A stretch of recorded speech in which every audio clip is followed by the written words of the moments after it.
আমরা যারা এখনকার জেনারেশনের প্যারেন্টস, তারা ছোটবেলায় হয়তো বাবা মার কাছ থেকে মার খেয়েছে, বকা খেয়েছে, কিন্তু আমরা যখন আমাদের বাচ্চাকে ডিসিপ্লিন করতে যাই, তখন আমরা যদি একটু চোখ গরমও করি আমাদের বাচ্চার ওপর, মানে তাদের নাতির ওপর বা নাতনির ওপর, তখন আমাদেরকে বুঝিয়ে বলে যে বাচ্চাদের গায়ে হাত তুলতে হয় না, বকা দিতে হয় না, ওদেরকে বুঝিয়ে বলতে হয়।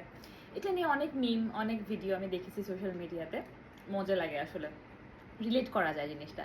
কিন্তু এটা নিয়ে একটা সিরিয়াস কথা বলি আমি, ইজ অ্যাকচুয়ালি গুড সাইন। আপনার বাবা মায়ের তাদের ভুল স্বীকার না করলেও বুঝতে পারছে যে আসলে মারপিট করে বকাঝকা দিয়ে বাচ্চা কাচ্চাকে মানুষ করা যায় না।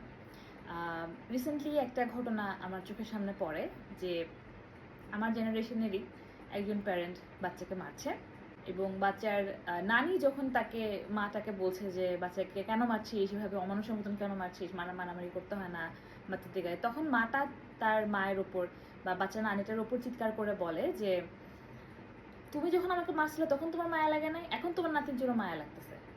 তো এই ঘটনাটা অ্যাকচুয়ালি বাচ্চাটার উপর কী প্রভাব পড়তে পারে?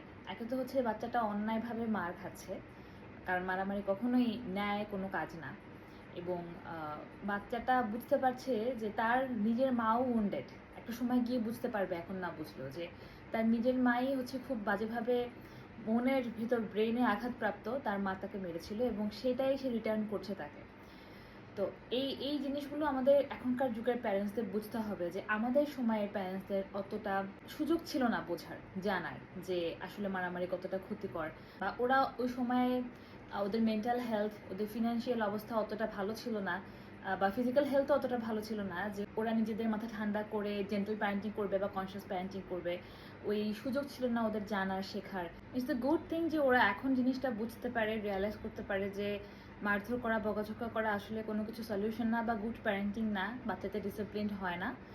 অ্যান্ড যারা বুঝতে পারে ওদেরকে ওই সুযোগটা আমাদেরকে দিতে হবে, যে যেটা আমাদের সাথে হয়েছে, আমাদের সাথে করেছে, ওটা তো ভুল করেছে, ওটা ধরে বসে থাকা যাবে না, গ্রাজেস ধরে বসে থাকা যাবে না, বাবা মায়ের উপর রাগ ধরে বসে থাকার বয়স আমাদের নাই। কারণ আমরা যদি মনে করি যে আমাদের বাবা মায়েরা আমাদেরকে মারধর করেছে, বকাঝকা করেছে বলে আজকে আমাদের কোনো একটু সমস্যা হয়েছে, মেন্টাল হেলথ এফেক্টেড হয়েছে, সেম জিনিসটা কিন্তু ওরাও চিন্তা করতে পারে যে ওরা ওদের বাবা মার কাছ থেকে অ্যাবিউজড হয়েছে বলে ওরা আমাদের উপরে কি প্যারেন্টিং অ্যাপ্লাই করেছে, এবং সে তার বাবা মার এক্সাম্পল দিতে পারে, রাইট?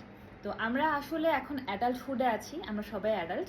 আমাদের বাবা মায়েরা কি ভুল করেছে সেখান থেকে আমরা শিক্ষা নিয়ে নিজেদেরকে চেঞ্জ করতে পারি। বাবা মাকে চেঞ্জ করতে যাওয়াটা West of time, West of energy, এবং নিজের মেন্টাল হেলথকে আরও বেশি এফেক্টেড করা। বাবা মা যা করেছে সেটা যদি তারা ভুল বুঝতে পারে, দ্যাটস গুড। বাট যদি ভুল বুঝতে না পারে, তারা যদি কন্টিনিউ করে to ruin your mental health, then it's better যে ওদের প্রতি ভালোবাসাটুকু ভালোবাসার জায়গায় রেখে ওদের সাথে আমাদের ডিস্টেন্সটা মেনটেন করা। বাবা মার সেবা দূর থেকেও করা যায়, বাবা মাকে দূর থেকেও ভালোবাসা যায়, কিন্তু নিজের মেন্টাল হেলথ সবার আগে সবচেয়ে বেশি ইম্পর্ট্যান্ট। আর যদি তারা ভুল বুঝতে পারে তাহলে সেটাকে অ্যাপ্রিসিয়েট করা উচিত।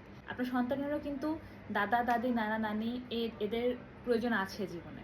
গ্র্যান্ড প্যারেন্টসদের অভাব কেউ পূরণ করতে পারে না। তো কখনোই যেন আমাদের সাথে যদি আমাদের ইনলজের সম্পর্ক খারাপ থাকেও, তারপরেও যেন আমরা সেটা আমাদের সন্তানের ভিতরে তাদেরকে নিয়ে কোনো রকম নেগেটিভ কোনো কিছু ওদেরকে না শেখাই, না বোঝাই, কোনো রকমের হেট্রেট, কোনো রকমের নেগেটিভ ইমোশন আমরা আমাদের আত্মীয় স্বজন নিয়ে শিশুদের ভিতরে না ঢোকানোর চেষ্টা করব।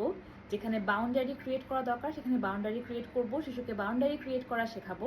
কোন জায়গায় তোমার নিজের জন্য স্ট্যান্ড আপ করতে হবে, কোন জায়গায় তোমাকে বলতে হবে যে না, এটা আমার পছন্দ না, এটা আমার ভ্যালুর সাথে যায় না, আর যেটা আমার পারপাস সার্ভ করছে না সেটা আমি করব না। এই বাউন্ডারিগুলো ছোটোবেলা থেকে শিশুকে যদি আপনি শেখান, এবং শেখানোর উপায় কিন্তু নিজে সেটা করে দেখানো, যে নিজের জন্য আপনি যখন বাউন্ডারি সেট করতে পারবেন, ও তখন বাউন্ডারি সেট করা শিখবে।